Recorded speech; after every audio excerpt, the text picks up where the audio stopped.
அதே மக்கா கோயிலில் செவ்வாய் நம்பரில் இருக்கேன். நீங்கள் இந்த மாதிரி சொல்லிட்டு போங்க. யுத்தம் ஆரம்பிச்சோடனே 3 நாளாக வந்து பயங்கரமாக இருக்குது. வேறு யுத்தப்பான்னு சொன்னீங்கன்னா வெப்பநிலை ஆவிப்படுதல். இது ஆவியாகி மழை பெஞ்சு அதுக்கப்புறம் கூட ஆரம்பிச்சிடும் ஆட்டோமேட்டிக்காக. யுத்தம் சொல்லுவாங்க பேரிச்சம்பழம், அதாவது இப்போ தெரிஞ்சு 3 நாள் தெரிஞ்சு அது வந்து இந்த சில தான் உங்களுக்கு வந்து பழுக்க ஆரம்பிக்கும். சொர்க்கமே என்றாலும் இந்த கொய்த்து போல வருமா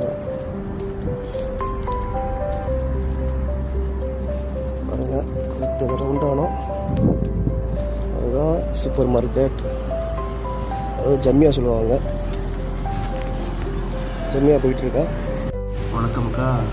நான் சொல்லலை உங்கள்கிட்ட பேரிச்சம்பழம் உத்தப்பு சொல்லலை. இது பேர் உத்தப்பு தான். இது வந்து இப்போ சேல்ஸுக்கு வந்தது ஜம்மியாவுக்கு, சூப்பர் மார்க்கெட்டுக்கு.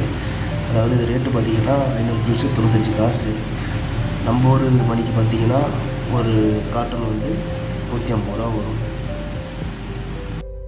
அப்படியே பார்த்திங்கன்னா அந்த பக்கம் பச்சை பச்சையில் இருக்கிறவங்க எல்லாம் பச்சை மிளகா, அந்த குடை மிளகா. இவங்க மேக்ஸிமம் காரம் ரொம்ப எடுத்துக்க மாட்டாங்க, அவாய்ட் பண்ணிடுவாங்க. ரெண்டாவது இந்த பக்கம் பூசணிக்காய். அப்படியே இந்த பக்கம் பார்த்திங்கன்னா வாழைப்பழம், பனானா. அப்படியே இந்த பக்கம் என்ன வெஜிடபிள் எல்லாம் இருக்கும், எல்லாம் அடிக்கிறதுக்கு அதெல்லாம்.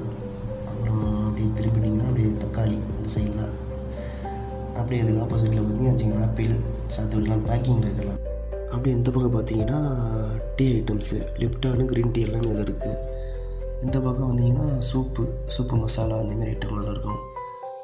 இது பார்க்கவே வந்து செல்ஃபில் வந்து அழகாக அடிக்கிருப்பாங்க. உங்களுக்கு பார்க்கவே நல்லாயிருக்கும், பார்க்க ஒரு லுக்காக இருக்குது.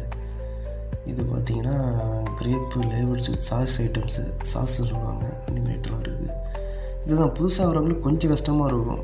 இப்போ ஏன்னா மேலே பார்த்தீங்கன்னா போர்டு, பிளாக் கலர் போர்டு இருக்கும். அதில் வந்து மேலே அரபியில் எழுதிருக்கும், கீழே இங்கிலீஷ் எழுதிருக்கும். உங்களுக்கு பிடிச்ச திங்ஸை நீங்கள் செலக்ட் பண்ணி எடுத்துக்கலாம்.